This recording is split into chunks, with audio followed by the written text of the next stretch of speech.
با درود، خواهر خوشگل من از برلین اومدن، امروز تولدشه.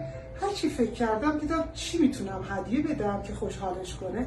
نهایتا این محصول جالپرو رو انتخاب کردم به خاطر اینکه یک کمی گله‌مند بود از خشکی پوستش و خطوط ریزی که دور چشمش تشکیل شده.